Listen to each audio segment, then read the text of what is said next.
There's a chair in every office that never seems to get pulled out. Not because it's broken, not because it's dirty, but because of who's supposed to sit in it. When Priya joined the marketing team at a prestigious tech firm in Chicago, she was excited. She had worked her way up, faced rejection, fought stereotypes, and finally made it. But from her first week, things felt off. In meetings, her ideas were interesting, but only taken seriously when someone else rephrased them.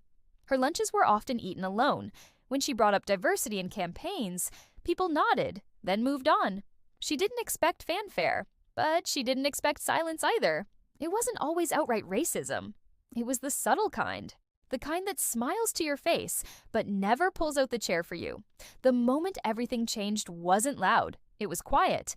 Quiet enough to be missed, unless it happened to you. It was a team brainstorming session. Everyone was gathered around a long table. The big project pitch was due. It was an opportunity for one person to shine and likely earn a promotion. Priya came early. She printed mock-ups, prepared talking points, rehearsed answers. When she entered the room, she noticed something. There were 9 chairs and 10 people. Every seat was taken except the one at the far end of the table, which was pulled close to the wall.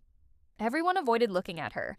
One person even said, "Oh, sorry, didn't realize it would be tight today." No one offered to scoot. So Priya stood for 45 minutes. She pitched, she shared, she stayed calm, but inside she felt humiliated, like the invisible guest in her own meeting. After the meeting, Priya walked to her car, locked the door, and cried.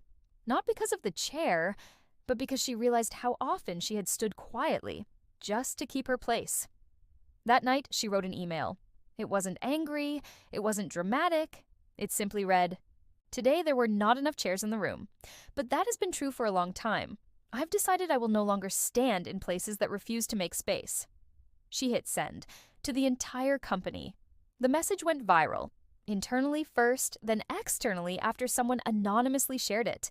Comments flooded in, from interns, from other people of color, from women who had stood too many times.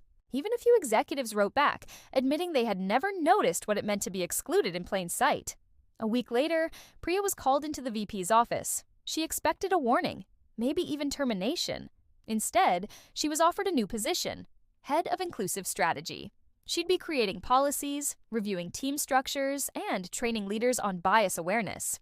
But more than that, she was given a team of her own, and her own seat at the table.